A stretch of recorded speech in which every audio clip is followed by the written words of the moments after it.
In the hierarchy of the guilty, sa iyong pananaw, sino yung pinaka-guilty? Ito ba'y members of the House of Representatives? Kontratista ba ito? In your opinion, yung hierarchy ng mga guilty, sino ang pinaka-guilty, sino ang pinaka-least guilty? Okay.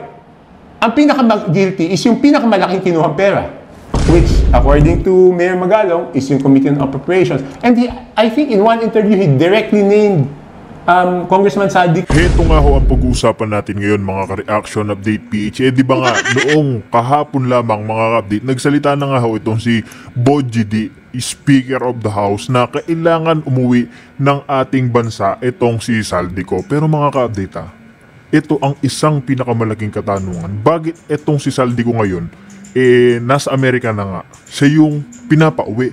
Pero bakit itong Speaker of the House mga ka-update, bakit mga kabdi, tila na-absuelto na? Nagbabalang ho sa pwesto, parang hindi na ho iniimbestigan, wala na ho tayong pakialam. Parang wala nang pakialam ang gobyerno ni Marcos Jr. Ano nga po ba talaga ang nangyayari? Yan po ang ating malaking katanungan dito mga kabdita. Kasi nga alam naman po nating bilyon-bilyon nga ang nawawala dito sa ating kaban ng bayan. Dito mga kabdita, sa isisiwalat ho ni Kong Toby Chanco, meron pa po palang mga bilyon, 13 billion sa isang proyekto itong si Saldico hindi pa lumalabas sa media. Kaya mga ka-update, dito po sa kanyang pagsasalita, talaga pong mandidiri ho kayo sa mga perang nakukurakot ho nila. Pero mga ka-update, isang malaking katanungan pa rin to na si Saldico nga nasa Amerika, na siya ang pinapauwi, siya ang dinidikdik. Pero itong nasa Pilipinas ngayon, mga kabit, na si Speaker of the House na Martin Romualdez, bago siya magbaba, bakit hindi po natin yan ang unang imbestigahan? Diba? Yan lang po napakasimple lang po Parang 1+1 lang ho ang meron ngayon. Nandyan na ho, dawit na itong pangalan ni Martin Romualdez. Porkit ba nagbaba siya sa pwesto, hindi na ho ba siya mananagot? Yan lang po yung malaking katanungan natin. Kung bakit hanggang ngayon, hindi pa rin siya iniimbestigahan. Marami na hong nagdawit sa kanya, mga ka-update. Buong Pilipinas na ho, alam na si Tambaluslos ay kurakot. Crocodile. Diba? Sangkot na ho ang pangalan ni Tambaluslos kahit saan. Diba? Pero bakit ngayon mga ka-update, etong nasa Amerika, yung pa rin pilit nilang idinidikdik, para nga ba mga ka-update, siya lamang ang magdusa? Yan po yung kailangang masagot. Si Saldico lang nga ba ang kailangang magbayad sa mga katiwalian sa ating bansa? Bakit itong si Martin Romualdez mga ka-update, parang pilit pa rin napoprotektahan netong mga ibang senador dyan? Kaya mga ka-update, simulan na ho natin itong pagpapahayag ni Kong Toby Chanco patungkol nga sa nangyayaring anomalya ngayon. Kung kailangan pa rin managot nitong si Saldico at si Martin Romualdez o pilit pa rin nilang pagtatakpan ang mga ito. Kaya mga update, simulan na ho natin. Sa akin. Correct. Okay? So nakita ko, yung Oriental Mindoro, Occidental Mindoro, hindi tugma yung proponent tsaka yung district congressman.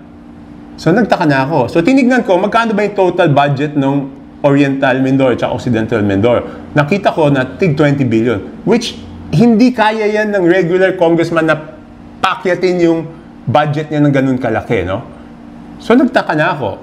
Tapos nakita ko, nung tinotal ko, nakita ko na ang proponent is si Congressman Saldico, ginawa ko naman, tinotal ko naman yung items na ang proponent is si Saldico. Kaya ko nakuha yung 13.8 billion. Tapos, out of the 13.8 billion, 3 billion doon sa Oriental Mindoro, 3 billion sa Occidental Mindoro, 3 billion sa Abra, tapos meron pang mga iba doon So yun, so doon ko nakita. And then, ngayon ko, hindi ko naman alam tungkol yung sa sitwasyon ng mga proyekto doon sa Mindoro, di ba? Tapos dito, nakita ko na sinabi ni Governor Dolor ng mga substandard, di ba? Tapos, nung magkatabi kami doon sa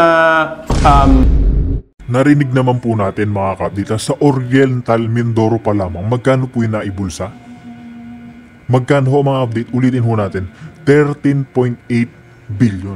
Mantakin po ninyo yun, isang lugar pa lamang ho yan. Ganyan ho kalaki ang kayang ibulsa ng mga iyan. Yung mga magnanakaw na yan. 13.8 billion mga kapatid.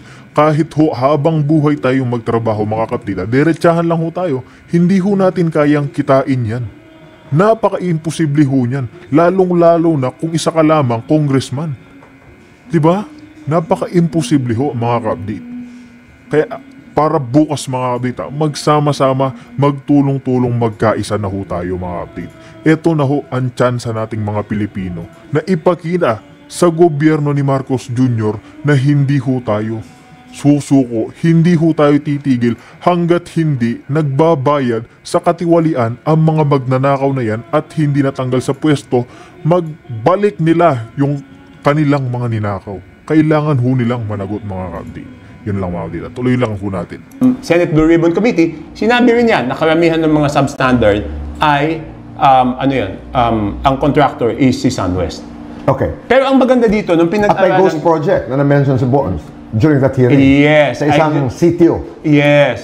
So, ang maganda dito, nung napag-aralan natin, na-hold, hindi na-release yung Budget.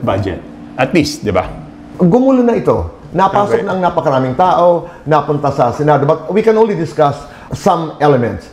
Bakit hindi ka pinapagsalita sa Congress? Hindi sa ko- House of Representatives? Alam mo boy, bakit lang ako may dalang USB? Nakita ko yan. The only reason may dala akong USB, because I gave figures, I gave amounts. Sabi Right. ko 13.8, sabi ko yung party list ni Saldi ko na ako Bicol 2 billion plus, yung BHW na pamangkin niyang nominee 2 billion plus. Right. The only reason why I brought the USB is baka sabihin nila sa akin, inimbento mo lang yung amount saan mo nakuha yan? So, ang laman lang ng USB, yung pinakita ko sa Senado kung ano yung title ng project, ano yung amount, sino ang proponent, saan napunta. O yun lang yun. Pero bakit hindi ka pinayagan? Hindi ko alam. Were you invited by the Senate or did you? No, they invited me. You were invited by the Senate. The Senate Blue Ribbon Committee wrote me a letter. Okay. And I appeared voluntarily. Okay. So, nasaan na ngayon? Nasaan na? Kasi ang dami na naming alam, info overload na ang sambayanan. Okay. The Vizcaya couple, andyan na yung Bryce Hernandez, andyan na yung Bulacan, napakarami na, Toby. Okay. Where are we? And what do you want to achieve with this? Hindi, first of all, na hindi na maulit, di ba? Na hindi na maulit. Okay. Second, syempre, sa kahit ano namang ganyan, dapat managot yung talagang may mga kasalanan. Palagay mo ba may mananagot? I think. Uh-huh. No, and tsaka third, yung institusyon namin mas maraming matitinong congressman. Kung meron namang gumawa ng mali, bakit naman yung buong institusyon ang nadadamay? Okay. Di ba? Oo. Pag-usapan natin ng small committee para mas Okay. maintindihan namin. Okay. Ito'y wala na. Isa sa mga changes na nagawa. Okay? Yes. Pero ano pa yung small committee na yon? Hindi, composed of 4 persons. Chairman of Committee on Appropriations. Which in this case was Zaldico. And then Senior Vice Chairman of the Committee on Appropriations. At the time was Stella Kimbo. Okay. And then Majority Leader was Manix Dalipe at the time. And Minority Leader Nonoy Libanan. Okay. Ito ba, kasi si Zaldico, may mga comments na halimbawa, nahanap nila si Zaldico, merong 13.8 insertions, no? Kasi apparently, ang nagkaroon kami ng impression bilang taong bayan na, yung mga insertions, they had the final say. Ulitin lang ho natin, yung naging interview nga dito kay Miss Rowena Guanzon, kailan po ba lumabas yung mga insertion na yan? Noon pong 2022, simula sa pamumuno ni Marcos Jr. Kaya mga ka-update, yung mga nakawan dyan, imposible ho hindi alam ni Marcos Jr. Nakakapagtaka ho yan kasi mismong kung kailan sa namumuno, nagsimula, doon lang po nagsilabas yung mga yan. Di ba? The small committee, no? The small committee has the final say doon bago ipasa into HGAB. Tama. Bago ipasa ng Kongreso. Oo. Pagdating doon sa BICAM, hindi na small committee yan, mag-uusap ulit yung BICAM conference. So, 2 beses yung amendments. Tama. Pero tama nga yung sinasabi mo na pagkatapos ng pagpapakahirap natin, ang ending ay 4 na tao lang pala. Yes. Okay. So, I have to say this. So, why was it's so important for me to bring it up on the first day of the budget hearing. Kasi, ang problema naman talaga namin sa budget is yung oras, di ba? So kaya, that's the reason why I brought it up kaagad na wag nang ituloy yung small committee. Kasi kung if I'll bring it up somewhere later, baka kapos na sa oras. Di ba? Para at least, baguhin na natin to, sinabi ko na kaagad, para may time tayo mag-prepare. My intention was to help. Right. At saka mahaba yung proseso. Ano ba sa amin nakita yun? Pero hindi namin maintindihan. Sabi ko, ano kaya ang nangyayari? Bakit pilit na hinihingi ni Congressman Chanco yung minutes of the meeting? You know, ano bang nangyari? Anong pinag-usapan, etc.? Because No, naiintindihan namin na, siyempre, no? But hindi namin alam nung umpisa kung ano ang halaga nun. Much later, of course, we realized na dapat talaga naman pala imalaman na sinasabi na dapat ay bahagi yan ng APRO, ando na, kasama na dapat yan, etc. But closer examination made us understand na, oo nga naman, because they were making very important decisions among themselves, kailangan malaman, it should be archived, sabi mo nga. It should be available in the archive. It was not there. Correct. In 5 minutes, dapat andyan yan. Ito. Actually, tinignan ko muna dun sa archive. Wala dun sa archive, kaya napilitan ako, di ba? Okay. Tsaka ang problema namin, sa third reading, wala na kaming pwedeng baguhin doon. Tama. Spelling, comma, yun period, yun lang pa pwedeng baguhin. So pag natanggap mo yung third reading, para mong binigyan ng blankong cheque yung small committee, di ba? Oo. Pero at least, wala na yun ngayon. Pero so, did you move forward? Kasi may mga comments na Congressman Saldico ay 13.8 billion. Meron ba mga ibang insertions, yung members of the small committee? Hindi, yung members of the small committee, hindi ko nga malalaman yung insertion nila. That 13.8 billion was an insertion sa BICAM na yan. Because I don't have nga, hanggang ngayon wala naman akong kopya ng small committee. So, alright. Wala. I get it. Wala, hindi ko masasagot kung ano yung nangyari sa small committee. Ito yung sa BICAM. BICAM na to. Doon mo yun nasilip. Yes. Oo. At ang na-menos natin dyan, ang na-hold dyan is as of July 29, it was about 80 billion pesos. Ang naka-hold, hindi lang yan. Okay. Yung mga medyo may duda, kasi talagang pinag-aralan yun eh. What people don't realize is that, nagipit sa oras eh. Pero right after that, yung executive branch, hindi sila naghinto na hanapin at hindi sila naghinto na i-hold yung mga projects na duda sila. So imagine, yung fiscal space natin, di ba, makaka-menos tayo ng 80 billion dahil doon sa mga hinold na yan. Okay, naiintindihan na namin ngayon yan. Punta tayo ngayon sa mga investigasyon. Nilabasan nila ang Vizcaya couple at iba pang mga contractors. Ano ang take mo? Saan ito papunta? Tama ba itong direksyon? The Nepo Babies discussion? At marami pang iba. Yung contractor, of course, kung hindi nila ginawa yung proyekto o substandard yung proyekto, may kasalanan sila. Ang hindi lang nila nababanggit is yung under-design. Kasi yung substandard, ibig sabihin, may disenyo ang DPWH, hindi sinunod ng contractor yung disenyo. Samantala, ang under-design is hindi tama yung design from the very beginning ng DPWH. So, baga, yung specs, binawasan. So may pangatlo dyan, no? Of course, yung Ghost Project, obviously may problema doon. Pero yung pa rin, yung sinasabi ni Mayor Magalong na 20% na pupunta doon, sabi niya, Committee on Appropriations, and then ang tawag ni Senator Ping doon is funder, di ba? 20 to 25. So kung titignan mo yung scheme of things, yan yung pinakamalaki ang nakuha kasi in both their explanations, I think yung contractor is 10%, di ba? More or less, yung DPWH, 5%, yung BAC, ganito, yung COA, ganon. So, bali ang natitira? Yung pinakamalaki doon napunta sa Committee on Appropriations or sa funder. So, yun ang dapat talaga mahanap. Mahahanap yun? Yeah, mahanap yan. Oo. Kaya nila yan. Itong investigation na ito. Yes. Kasi parang ang presidente hindi yata titigil. Hindi siya titigil. Naniniwala ka Because wala siyang kinalaman dyan. Correct. So, at siyang naglabas naman ng listahan na yun. Yes. Siyang naglabas ng listahan na yun. Sabi ko nga, siyang nag-umpisa ng kwentong ito. So siguro, tatapusin talaga ng presidente ang kwentong ito. Diba? May mga pangalan na dadawit. Isa na dito, hindi. Zaldico's name, of course, he denied it. He issued a statement. Lumalabas na ang pangalan ni Speaker Romualdez. What's gonna happen? Okay, let's not put personalities. No, let's not. Okay.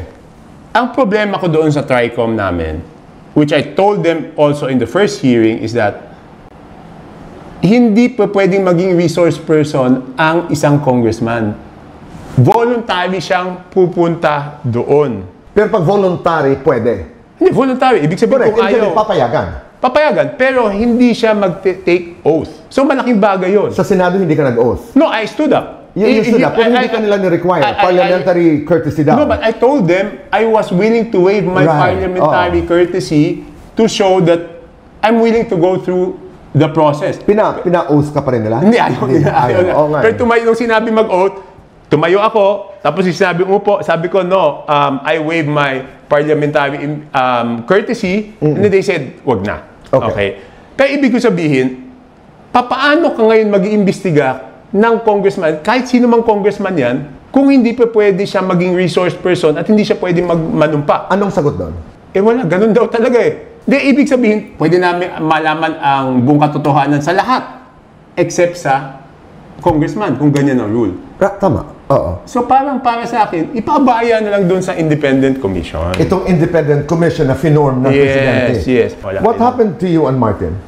Alam mo, we're friends for over 30 years, maybe almost 40 years. Kasi 31 years na kaming married ni Michelle, Right. who is his first cousin. Michelle is a Romualdez. Yeah, so pinsan Right. buo ni Speaker, tsaka pinsan buo Ang asawa mo? Yes, ni BBM. Magkaibigan kami ni Martin. So what happened? I have to choose between my friendship with Martin and the legacy of the president. Specifically, bakit nagalit sa'yo si Martin? Madami kasi, ang problema nun, nung una, madaming yung mga nakapaligid sa kanya eh. Okay, wag na yung galit. Wag na yung galit niya sa akin, no? Wag na yun. Kalimutan na natin yun. Okay lang naman sa akin yun. That's politics between me and Martin, no?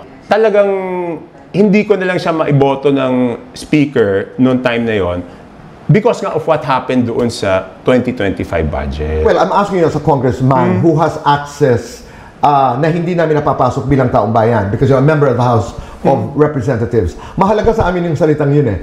House of Representatives. So you guys are supposed to represent the people of the Philippines. Yes. Sa iyong pananaw, itong mga allegations, halimbawa, na nag-i-involve kay Congressman Poe, kay Speaker Romualdez, nandito ang presidente sa kabila na gustong tapusin ang kwentong ito at gustong maresolusyonan dahil sa kanyang, you know, I saw the disgust in the president when he was delivering his SONA.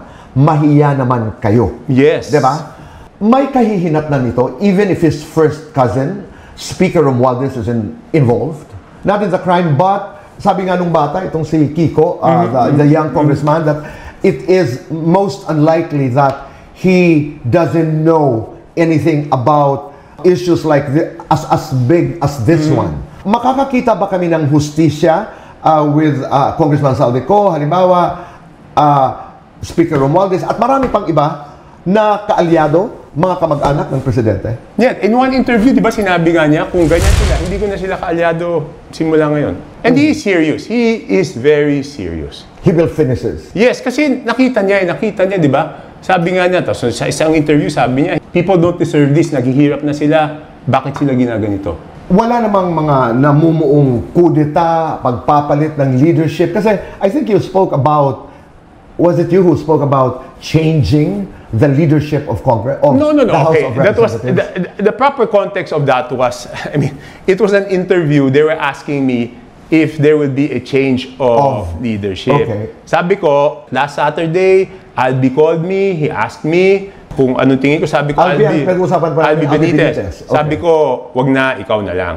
Yun lang. And then, ang sabi ko lang, I mean, kung magkakaroon ng change, You are for Albi Benitez. yeah, bakit? Tapos itanong bakit? Because he was one of those who are for reforms, di ba? Yan, isa si Duke, they're also for reforms, di ba?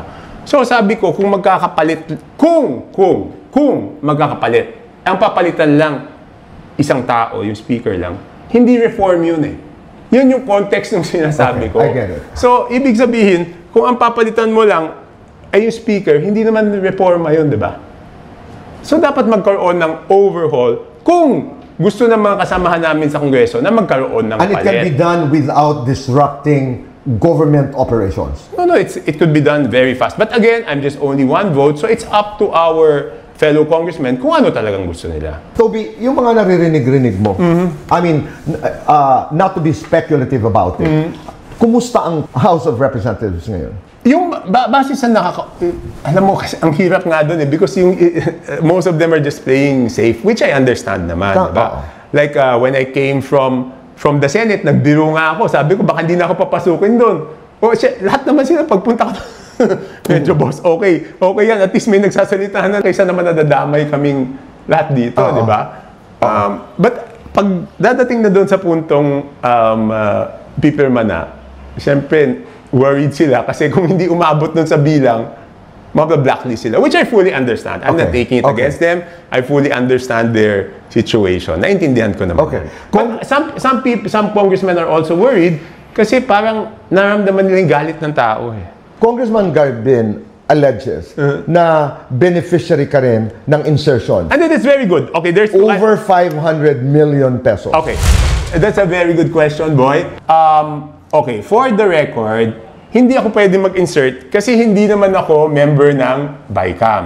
Okay? Yung 529 is the amount approved out of my requested amount of 1269 billion. Kasi 'di ba, pag lumabas yung HGAB, makikita namin yung hindi napasok na mga programa.